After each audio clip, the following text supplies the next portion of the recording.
Saudi अरब के अरबपति ताजर और शाही खानदान से ताल्लुक़ रखने वाले शहज़ादा अल-वलीद बिन तलाल साहिली शहर जद्दा में दुनिया का सबसे बुलंद टावर बनाने का मंसूबा रखते हैं। इस सिलसिले में मुल्क की सबसे बड़ी तामीराती कंपनी बिन लादेन ग्रुप से $1.23 अरब का मुआहदा तय पा चुका है। इमारत का नाम किंगडम टावर होगा। इस की बुलंदी 1000 मीटर होगी, जबकि ये मंसूबा सिर्फ 5 बरस की कलील मुद्दत में मुकम्मल होगा। अगरचे अभी इसका सिर्फ इब्तदाई नक्शा और इमारत की कंप्यूटराइज तस्वीर ही जारी की गई है, लेकिन अपनी लंबाई, चौड़ाई, बुलंदी, जदीदियत और वसी तरीन सिस्टम के सबब ये बहुत हैरत अंगेज और दिलचस्प पहलू अपने अंदर समाये हुए हैं। आसमान से बातें करते किंगडम टावर की तमीर और इसका दिलफरेब डिज़ाइन बनाने का जिम्मा अमेरिकी आर्किटेक्ट एंड्री एंड स्मिथ को दिया गया है। इसका तल्लुक रियासत शिकागो से है।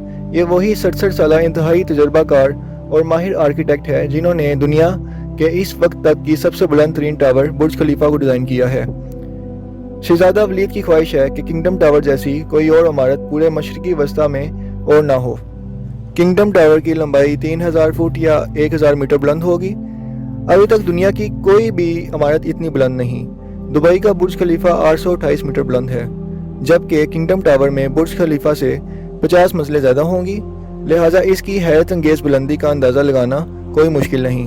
तामीराती माहिरीन के मुताबिक इतनी ऊंचाई पर टावर के लिए सबसे बड़ा मसला तेज़ हवाओं से मुकाबला होगा। इतनी बुलंदी पर हवा की रफ्तार 120 मील फी घंटा और कभी कभी इससे भी ज़्यादा होती है।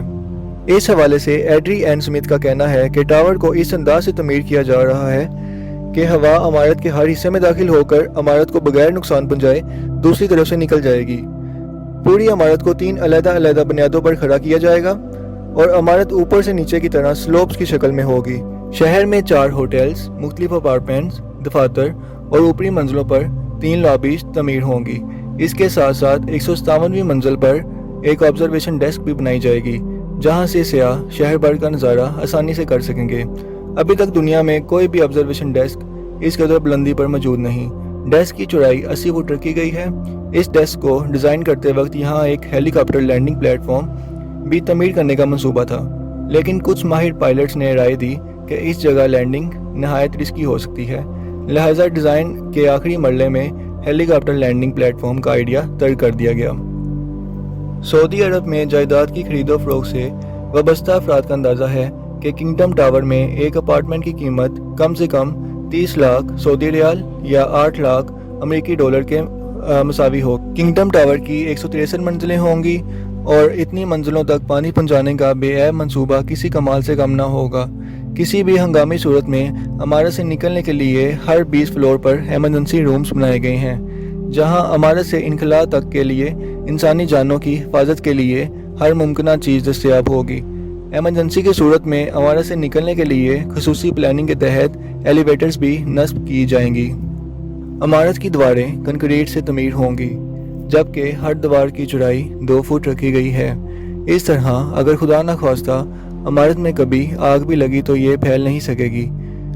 इमारत में ताज़े पानी को जमा करने की गर्ज से ओलंपिक गेम्स में इस्तेमाल होने वाले वाटर पोल साइज़ के 14 पोल्स बनाए जा रहे हैं। गर्मी में जद्दा का दर्जा हरारत 40 डिग्री सेंटीग्रेड तक पहुंच जाता है, जबकि हवा की नमी का तनासुब 80% तक बढ़ जाता है। इस कदर ज़्यादा गर्मी में भी इमारत को ठंडा रखने के लिए किंगडम टावर की बैरूनी दीवारें शीशे से बनाई जा रही हैं, जिनमें इंसुलेशन सिस्टम भी नस्ब होगा। इमारत में 59 तेज़ रफ्तार लिफ्ट नस्ब की जाएंगी। इनमें से 5 लिफ्ट डबल डेक और 3 ट्रिपल डेक होंगी। ट्रिपल डेक लिफ्ट दुनिया में पहली बार इसी इमारत में इस्तेमाल होंगी। हर लिफ्ट 1 सेकंड में 10 मीटर बुलंद होगी। ये रफ्तार इंतहाई तेज़ शुमार होती है। इस रफ्तार से इस बात का अंदाज़ा लगाना आसान है कि 1000 मीटर बुलंद इमारत की बलाई या आखिरी फ्लोर पर पहुंचने में कितने मिनट सर्फ होंगे। इमारत में दफ्तरी इस्तेमाल के लिए मजमूई तौर पर 54,000 मुरब्बा मीटर का इलाका इस्तेमाल किया गया है। ये इलाका इमारत की निचली और ऊपरी मंजिलों पर मुश्तमिल है, जबकि दरमियान में रहायशी अपार्टमेंट्स बनाए गए हैं। जद्दा मुसलमानों के मुकद्दस तरीन शहरों मक्का मुकरमा और मदीना के गेटवे की हैसियत रखता है। रमज़ान और हज के महीनों में हर साल यहाँ कम व बेश 20 लाख गैर मुल्की आते हैं। इसके अलावा भी सारा साल लाखों उम्रा ज़ायरीन की आमदोरफ्त का सिलसिला जारी रहता है। लोग मक्का और मदीना में मजहबी फ़राइज़ की अदायगी के बाद جدہ میں قیام کرنا چاہیں گے، ان کے لیے اس ٹاور میں عارضی رہائش ایک حسین تجربہ ہوگی۔ یہ خیال ہی اپنے آپ میں ایک انوکھا تصور رکھتا ہے۔ یہاں رہنے کا اپنا ہی مزہ ہوگا جسے الفاظ میں بیان کرنا مشکل ہے، کیونکہ بلائی منزلوں کے رہائشی جب بھی کمرے سے باہر جھانکیں گے انہیں بادل اپنے قدم چومتے محسوس ہوں گے۔